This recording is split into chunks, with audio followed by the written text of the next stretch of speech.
Hello जी, क्या हाल चाल है। So welcome back to my channel.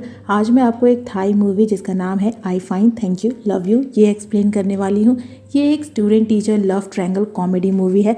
लेकिन उससे पहले अगर आप मेरे चैनल पे नए हैं, चैनल को सब्सक्राइब नहीं किया है तो प्लीज़ चैनल को सब्सक्राइब कीजिए और वीडियो को ज़रूर लाइक कीजिए। इससे आप मेरे वीडियोज़ को बाकी लोगों तक भी पहुँचा पाएंगे। सो प्लीज़ वीडियो को लाइक कीजिए। तो चलिए बिना किसी देरी के चलते हैं अपने एक्सप्लेनेशन की ओर।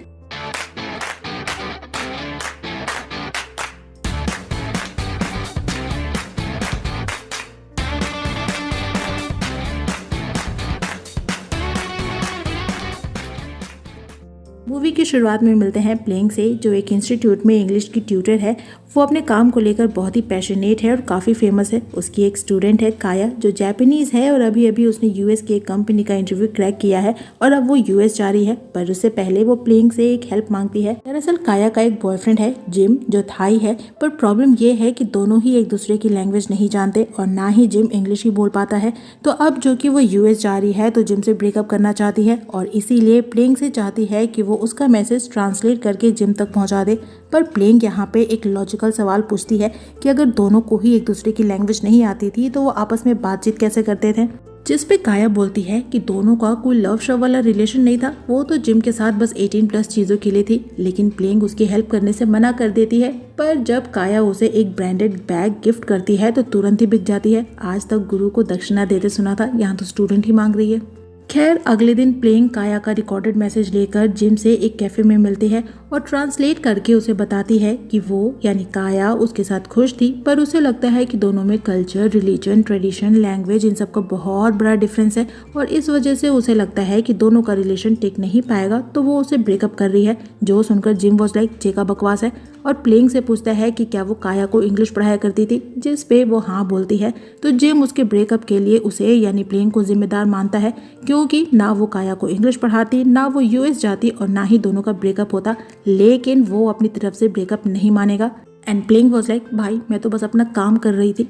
वहीं जिम जाने से पहले अपने बैग में से कुछ निकालता है, जो देखकर कैफे में बैठे लोगों को लगता है कि भाई कहीं गुस्से में बम वम न फेंक दे, और सभी डर के छुपने लगते हैं और जिम घुमा कर वो चीज कैफे के दरवाजे पे फेंकता है, जो बॉम्ब तो नहीं पर चिकन सूप था।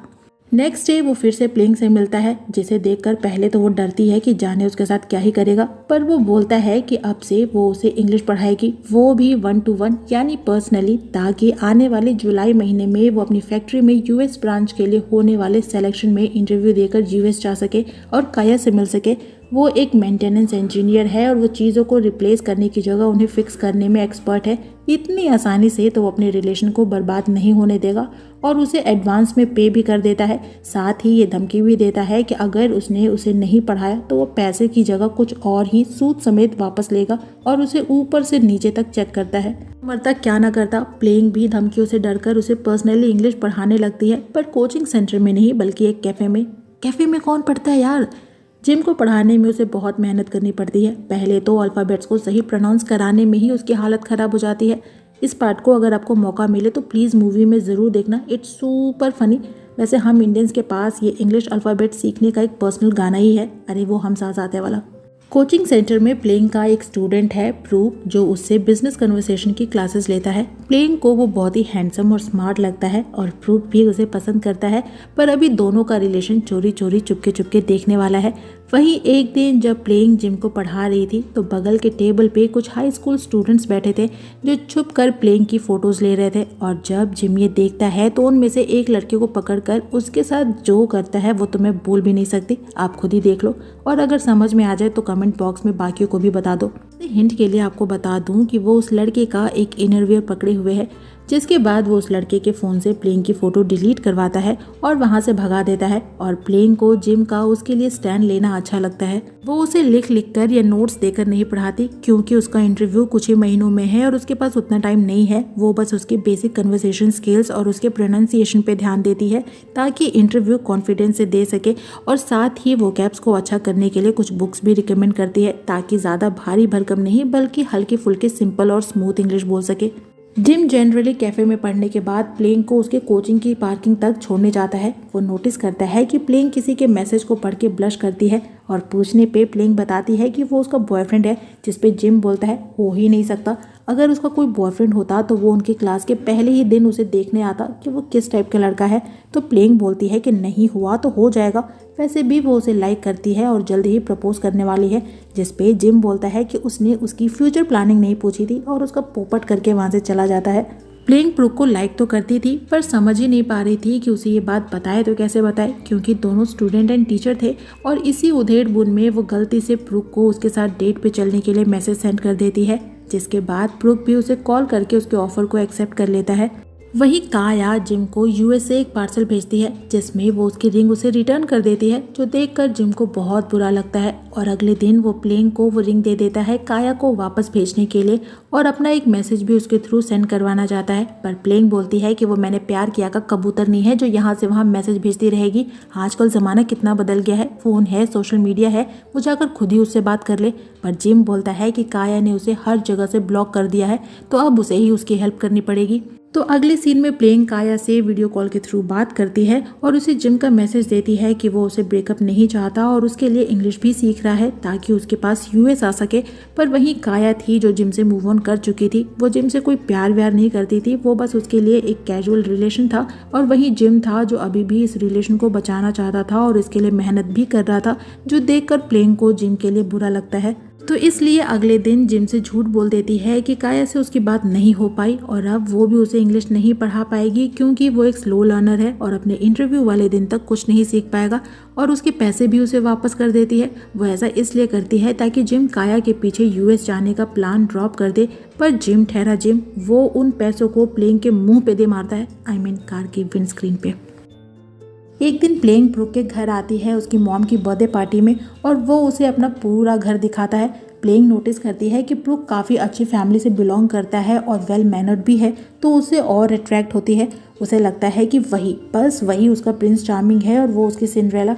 और वापस जाते जाते दोनों एक दूसरे को अपनी फीलिंग्स भी बता देते हैं और ऑफिशियली एक कपल बन जाते हैं। यहाँ से प्लेइंग की लाइफ तो हैप्पी हो जाती है। पर वहीं जिम था जो अब तक एक देवदास बन चुका था। गर्लफ्रेंड पहले ही भाग चुकी थी और अब एक लाइफ लाइन थी, उसने भी हाथ पीछे कर लिए थे। लेकिन एक दिन प्लेइंग उससे मिलने आती है और बोलती है कि वो उसकी हेल्प करना चाहती है और फिर से उसे पढ़ाना शुरू करेगी। जिस पे जिम पूछता है कि वो पागल वागल है क्या, अभी तो उसने कहा था कि वो एक स्लो लर्नर है और अब उसमें कौन से आदर्श टीचर वाले कीड़े जग गए और उसके अंदर कौन सा ऐसा चमत्कार हो गया जो वो उसे इंग्लिश में फ्लुएंट बना देगी। जिस पे प्लेइंग बोलती है कि वो इतनी जल्दी तो इंग्लिश में फ्लुएंट नहीं हो सकता, लेकिन अगर उसे बस इंटरव्यू क्रैक करना है तो उसके पास एक ट्रिक है। वो उसे इंटरव्यू में मोस्ट प्रोबेबली पूछे जाने वाले क्वेश्चंस के सेट बनाएगी और रोज रोज उसकी प्रैक्टिस करवा के उसे मेमोराइज करवा देगी ताकि वो इंटरव्यू पास कर जाए।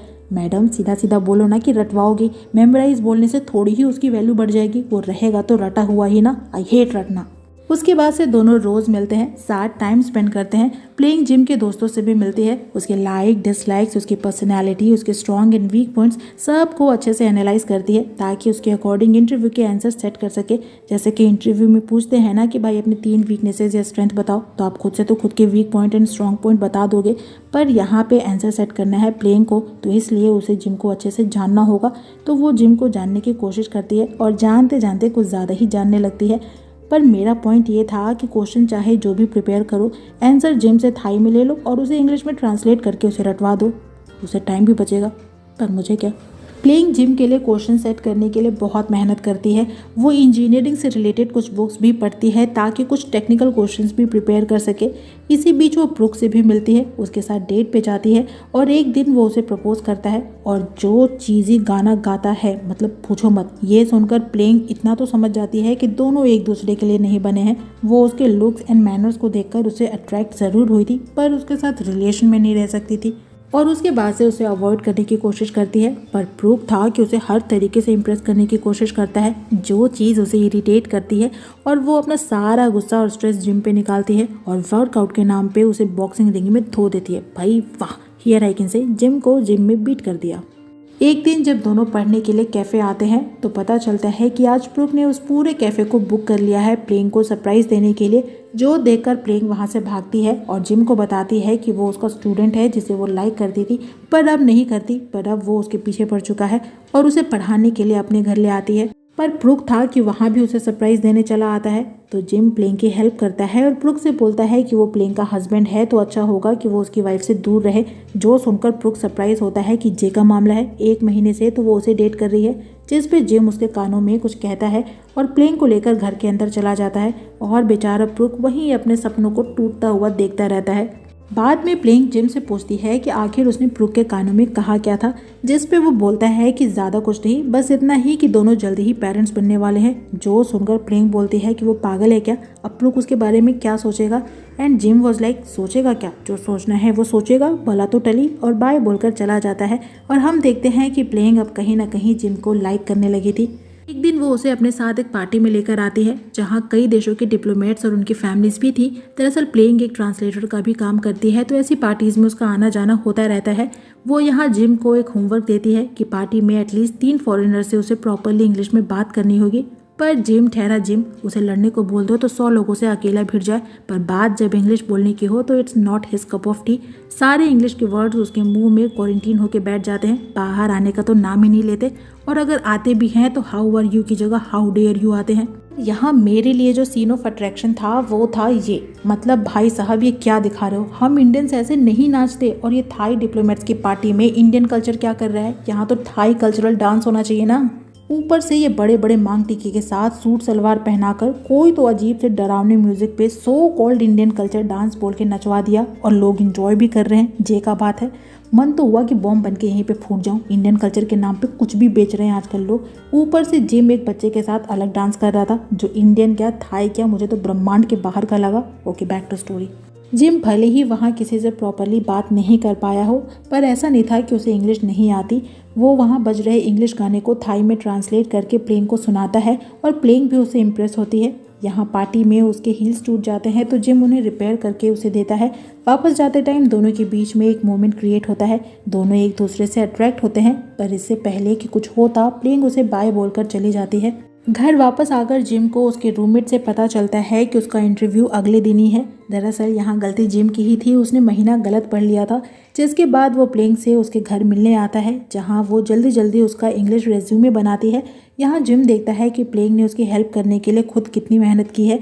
तभी प्लेइंग को काया की वीडियो कॉल आती है, तो जिम सामने नहीं जाता और दोनों की बातें सुनने लगता है। यहाँ दोनों इंग्लिश में बातें कर रहे थे तो जिम को कुछ समझ आती है, कुछ नहीं आती। काया प्लेइंग को बताती है कि वो जिम की हेल्प करना चाहती है ताकि वो उसके पास यूएस आ सके, इसीलिए वो उसे बता दे कि इंटरव्यू के पहले वो कंपनी के फाउंडर का नाम ज़रूर याद कर ले, ये क्वेश्चन उससे इंटरव्यू में ज़रूर पूछा जाएगा। जिस पे प्लेइंग उससे पूछती है कि अब वो जिम की हेल्प क्यों करना चाहती है, जबकि उसका ऑलरेडी एक बॉयफ्रेंड है। जिस पे काया बोलती है कि उसका बॉयफ्रेंड 3 महीनों के लिए कहीं जा रहा है, तो उस टाइम वो जिम के साथ एंजॉय करेगी। पर जब प्लेइंग को उसके लिए कंसर्न देखती है तो उसे पूछती है कि क्या वो जिम को लाइक करती है, जिस पे प्लेइंग कॉल कट कर देती है और जिम को बताती है कि काया उससे मिलना चाहती है। पर वो उसे पूछता है कि क्या सच में वो उसे लाइक करती है, जिस पे प्लेइंग कुछ नहीं बोलती, लेकिन जिम बोलता है कि वो उसे लाइक करता है। तो प्लेइंग उसे पूछती है कि क्या तब भी वो इंटरव्यू देकर यूएस जाना चाहता है, जिस पे जिम हाँ बोलता है। जो बात प्लेइंग को बुरी तो लगती है, पर फिर भी वो उसे ऑल द बेस्ट बोलती है। दरअसल प्लेइंग जिम को लाइक तो करती है, पर उसके जवाब को सुनकर उसे लगता है कि उसका प्यार एक तरफा है। वो आज भी काया को लाइक करता है, और अगले दिन वो ब्रुक से बात करती है और उसे बताती है कि वो एक अच्छा इंसान है, पर वो दोनों एक दूसरे के लिए सही मैच नहीं है। ब्रुक भी उसके फैसले को एक्सेप्ट करता है और उसके लिए खुश होता है। यहाँ प्लेइंग उसे ये भी बताती है कि वो प्रेग्नेंट नहीं है, जिस पे ब्रुक उससे पूछता है कि उसे ऐसा क्यों लगता है कि वो उसे प्रेग्नेंट समझ रहा है। जिस पे वो पूछती है कि जिम ने उसके कानों में क्या कहा था, तो ब्रुक बताता है कि जिम ने उसे बोला था कि वो उसे यानी प्लेइंग को लाइक करता है, तो इसलिए वो उसे दूर रहे। जो सुनकर प्लेइंग को रियलाइज होता है कि उसका प्यार एक तरफा नहीं है, और जिम को मैसेज करती है कि इंटरव्यू से पहले वो फाउंडर के नाम को याद कर ले। वो हेल्प इसलिए करती है क्योंकि वो उससे प्यार करती है और प्यार सेल्फिश नहीं होता। अगर जिम यूएस जाना चाहता है तो वो उसे जाने देगी और उसकी लाइफ के फैसले को उसके ऊपर छोड़ देगी। वहीं जिम को इंटरव्यू रूम में देखते हैं, जो अब तक उसने जितना सीखा था और जो प्लेइंग ने उसे रटवाया था उसकी हेल्प से ठीक ठाक इंटरव्यू देता है। भले ही वो इंग्लिश में फ्लुएंट नहीं था, पर फिर भी अपने आंसर में कॉन्फिडेंस दिखाता है। उससे एक लास्ट क्वेश्चन पूछते हैं वही कि कंपनी के फाउंडर का नाम क्या है। इधर प्लेइंग उसी कैफे में आती है जहां वो जिम को पढ़ाया करती थी। यहाँ का एक वर्कर उसे एक आईपॉड देता है जिसमें जिम ने एक मैसेज रिकॉर्ड किया था, जिसके अकॉर्डिंग वो इंटरव्यू सिर्फ और सिर्फ उसके लिए देना चाहता था ताकि उसे प्राउड हो सके कि उसके स्टूडेंट ने इंटरव्यू पास कर लिया, पर वो फेल हो गया। दरअसल जब उससे इंटरव्यूअर ने कंपनी के फाउंडर का नाम पूछा था तो जिम नाम जानते हुए भी जानबूझकर गलत नाम बताता है, वो भी डोरेमोन, जिस वजह से उसे फेल कर देते हैं। जिम प्लेइंग को बताता है कि वो काया को लाइक नहीं करता, वो बस ये चाहता था कि वो जिस किसी के साथ भी हो उसके साथ लॉयल रहे, उसे हर्ट ना करे, उसे खुश करने की कोशिश करे। इसीलिए वो लास्ट तक उसके और काया के रिलेशन को बचाता रहा, पर अब वो उसकी लाइफ का एक क्लोज चैप्टर हो चुकी है। तभी जिम साक्षात उसके सामने आता है और बोलता है कि उसे उसकी एक हेल्प चाहिए काया तक उसका मैसेज भेजने में कि वो उससे ब्रेकअप करना चाहता है, और फाइनली उसे अपना लव कन्फेस करता है और बोलता है कि वो उसे लाइक करता है, इसीलिए वो उसे चूज़ कर ले वरना वो पछताएगा। वैसे भी वो एक मेंटेनेंस इंजीनियर है जो चीज़ों को फिक्स करने का कोई ना कोई तरीका ढूंढ ही लेता है, और उनके इसी यूनियन के साथ ये मूवी यहीं पे ख़त्म हो जाती है। तो इस मूवी की एक्सप्लेनेशन यहीं पे होती है ख़त्म। आपको मूवी कैसी लगी कमेंट सेक्शन में ज़रूर बताइएगा। वीडियो अच्छा लगे तो वीडियो को लाइक कीजिएगा और प्लीज़ लाइक कीजिएगा। मैं आपसे मिलूंगी नेक्स्ट वीडियो में नेक्स्ट एक्सप्लेनेशन के साथ। तब तक अपना खूब सारा ख्याल रखिए। sayonara।